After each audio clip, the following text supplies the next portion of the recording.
शेतकऱ्यांच्या मागण्यासाठी प्रहार जनशक्ती पक्षाचे तहसील कार्यालयासमोर भजन आंदोलन। अहिल्यानगर प्रतिनिधी। शेतकऱ्यांच्या विविध मागण्यांसाठी प्रहार जनशक्ती पक्षाच्या वतीने आज तहसील कार्यालयासमोर भजन आंदोलन करून तहसीलदार यांना निवेदन देण्यात आले।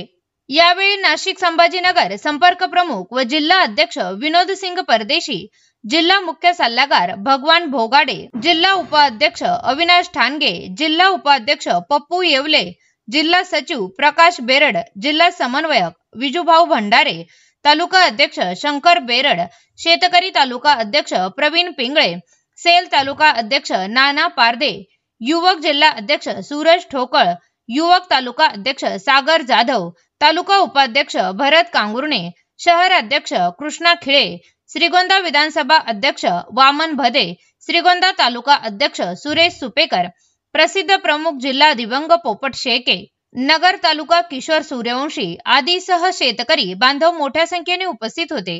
पुढे निवेदनात म्हटले आहे की सरकारी योजनांचा लाभ त्वरित मिळावा, संजय गांधी निराधार योजना, श्रावण बाळ योजना, राज्य निवृत्ती वेतन योजना यासारख्या योजनांचा लाभ मिळवण्यासाठी प्रक्रिया सोपी करावी व त्यांना त्वरित मदत मिळावी, तसेच रोजगाराच्या संधी उपलब्ध करून देण्यात याव्या व विधवा महिलांना आत्मनिर्भर बनविण्यासाठी रोजगार किंवा स्वयंरोजगारासाठी प्रशिक्षण व आर्थिक सहाय्य उपलब्ध करून द्यावे, तसेच शेती मोजणीचे कामे त्वरित केली जावीत।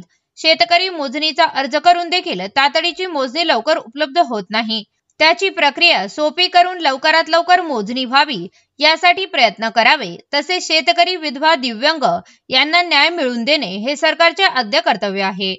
त्यांच्या मागण्यांकडे दुर्लक्ष केल्यास त्यांच्यावर आणखी मोठे संकट येऊ शकते।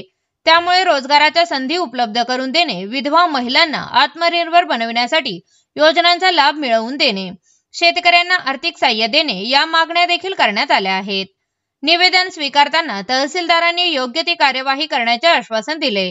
मात्र 29 सप्टेंबर पर्यंत मागण्या पूर्ण न झाल्यास तीव्र आंदोलन छेडण्याचा इशारा जिल्हा अध्यक्ष विनोद सिंग परदेशी यांनी दिला। या आंदोलनावेळी कार्यकर्त्यांनी कीर्तन भजनातून शासनाचे लक्ष वेधत मागण्यांसाठी आवाज उठवला।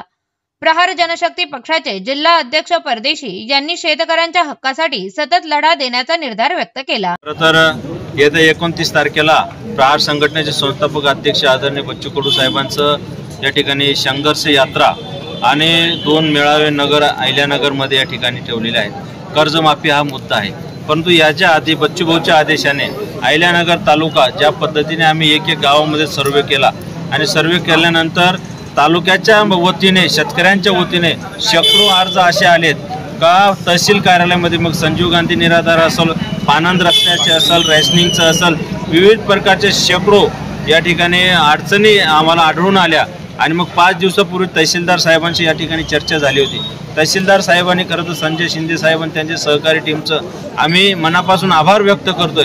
5च दिवसाआधी त्यांनी सांगितलं होतं या ठिकाणी तीव्र प्रकारे परदेश साहेब आंदोलन करण्याची गरज नाही, आम्ही तुमचे 100% या ठिकाणी मागण्या सर्वसामान्यांच्या नागरिकांच्या मागण्या आम्ही मान्य करूनच देणार आहोत, परंतु आपण शांततेत घ्यायचं म्हणून या ठिकाणी आमच्या अहिल्यानगरच्या तालुक्याच्या वतीने तालुका अध्यक्ष आबासाहेब बेरड आणि आमचे नानासाहेब पारदे, भगवानभाऊ भोगाडे, आमचे जिल्हा अध्यक्ष युवकचे ठोकळ साहेब आणि आमचे संपूर्ण सहकारी टीम नानासाहेब या ठिकाणी भजनी मंडळी आले, तहसील कार्यालयाची पूजा केली आणि पूजा करून शांततेत यांना जागा करण्यासाठी, प्रशासनाला जागा करण्यासाठी आम्ही भजन गाऊन मागण्या या ठिकाणी फॉर्मवर फिलअप करून प्रहार पॅटर्नने फॉर्मवर फिलअप करून म्हणजे भरून तहसीलदार कार्यालय या ठिकाणी आम्ही सबमिट केलेले आहे। 29 तारखेच्या आत सगळं मान्य ज्याच्या त्यांच्या शक्यता लगे आज उद्यामध्ये होणार आहेत आणि 29 तारखेच्या आत या ठिकाणी पूर्ण आमच्या मागण्या मान्य होणार असं त्यांनी या ठिकाणी आश्वासन दिलेलं आहे। म्हणून आज या ठिकाणी आमच्या सर्वांच्या वतीने प्रशासनाचं या ठिकाणी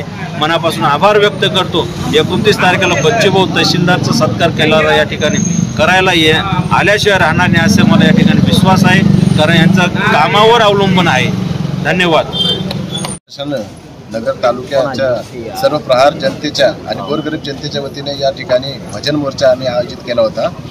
या भजन मोर्चाच्या आयोजनातून एकच हेतू होता, ज्याप्रमाणे वाल्याचा वाल्मिकी झाला त्याचप्रमाणे भ्रष्टाचारातून कामयुक्त सरकार, कामयुक्त शासन याची निर्मिती व्हावी म्हणून आम्ही या ठिकाणी अनेक प्रश्नाचं निवेदन तर माननीय तहसीलदार साहेबांना या ठिकाणी दिलेलं आहे. तहसीलदार साहेबांनी जर वेळेत काम जर केलं, आमची मागणीच रास्त आहे, चुकीची मागणी आमची पूर्ण करू नका, पण जी रास्त मागणी आहे ती बरोबर काम त्याचं पूर्ण करून जर त्यांनी काम केलं तर आम्ही दोन प्रकारे, एक साहेब सांगितल्याप्रमाणे घोडा आणि गाढव 29 तारखेला घेऊन येणार आहे. काम जर अधिकाऱ्यांनी योग्यरित्या केलं तर घोड्यावर त्यांची बैठक करून त्याची मिरवणूक काढली जाईल, आणि जर काम नसेल केलं, संबंधित अधिकारी कोणीही जरी असला तरी प्रहार स्टाईलनी त्याची गाढवावर बसून धिंड काढण्यात येईल. हीच एक जाहीर सूचना आणि एक आव्हान, धमकीवादा इशारा देतो आणि थांबतो.